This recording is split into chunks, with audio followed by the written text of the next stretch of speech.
그 늙으신 아버지의 모습이 나이가 들어가는 무릎의 모습과 같습니다. 단단해 보이시지만 한없이 또 부드러우십니다.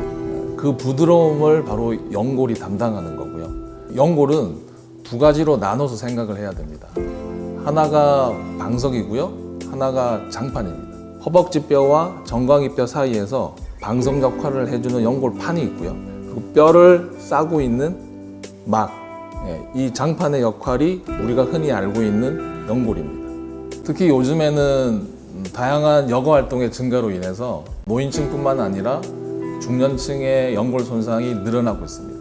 하지만 중년층은 근육량이 많기 때문에 통증을 느끼지 못해서 방치되는 경우가 많고요. 이렇게 조기에 치료가 이루어지지 않아서 연골이 손상된 채로 방치가 되면 이른 나이에도 퇴행성 관절염이 진행되게 되고요.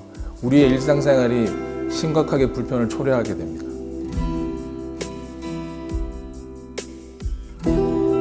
연골은 조기에 치료를 놓치게 되면 관절염으로 빠르게 진행을 하게 됩니다. 그래서 중년층에서도 요즘은 인공관절 숫자가 꽤 늘고 있습니다. 연골이 손상돼서 염증이 생기게 되면 물이 차게 되고요. 관절을 움직일 때 뻐근한 느낌, 그런 불편감을 느끼게 됩니다.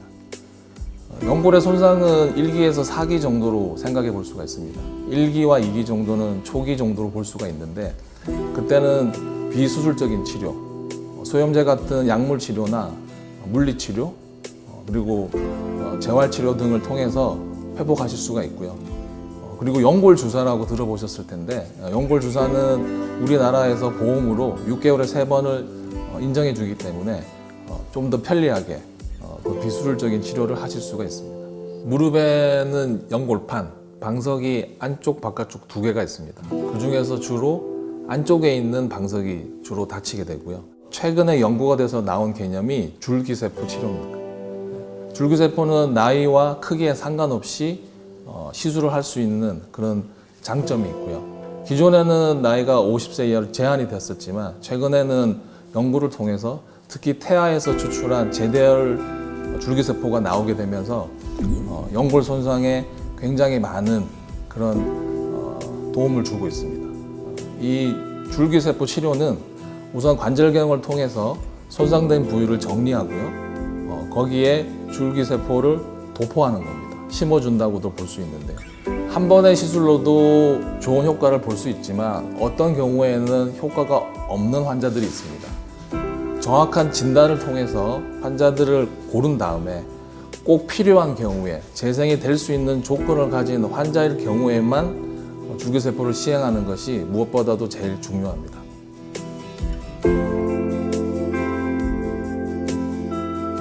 무릎이 변형될 때 우리가 흔히 말하는 오자 다리가 되는 겁니다. 오자 다리가 되면 서 있을 때 무게의 중심이 안쪽을 지나가기 때문에 연골이 더 다치게 되고요. 그러면 더 오자가 진행되게 되고 이런 악순환이 계속 반복되는 겁니다.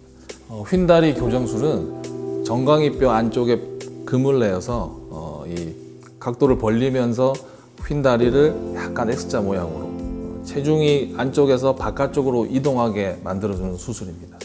이 수술은 내 관절을 그대로 보존하는 수술이기 때문에 인공으로 무릎을 넣는 인공관절과는 다르게 수술 후에 편하게 느끼실 수가 있고요. 최근에는 한국형 체형에 맞는 금속판 고정물이 나와서 몇몇 병원에서 좋은 성과를 내고 있습니다.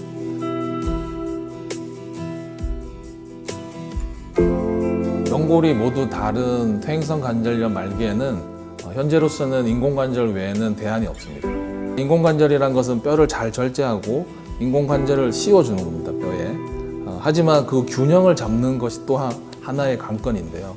우리가 주변에 인대라든지 근육이라든지 연보조직이 구축이 되어 있기 때문에 이 균형을 맞추기가 상당히 힘들었습니다. 하지만 최근에는 이 바이오 센서를 수술 중에 삽입함으로써 우리가 모니터를 보고 안쪽과 바깥쪽의 압력의 수치를 직접 확인하고 그걸 분석해서 균형을 잘 맞춰줄 수가 있습니다. 그동안 수술 후에 뻑뻑한 무릎을 회복하는 데 많은 시간이 걸렸지만 이 수술을 통해서 좀 더 빠르게 무릎의 각도를 회복할 수 있기 때문에 다른 기존의 수술보다 환자 만족도 면에서 아주 높은 결과를 보이고 있습니다.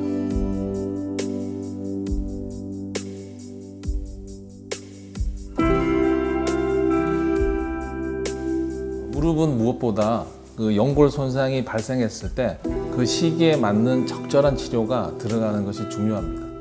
최근에는 많은 치료법들이 나와 있기 때문에 조금이라도 무릎에 통증이 있다면 정확한 진단을 통해서 얼마든지 일상생활로 복귀가 가능합니다. 100세 시대, 우리가 우리 자신의 무릎으로 걷고 생활하지 못한다면 중년 이후의 생활이 행복하지 않을 겁니다. 미리미리 연골 손상에 대비하셔서 건강한 무릎으로 생활하시길 기원드리겠습니다.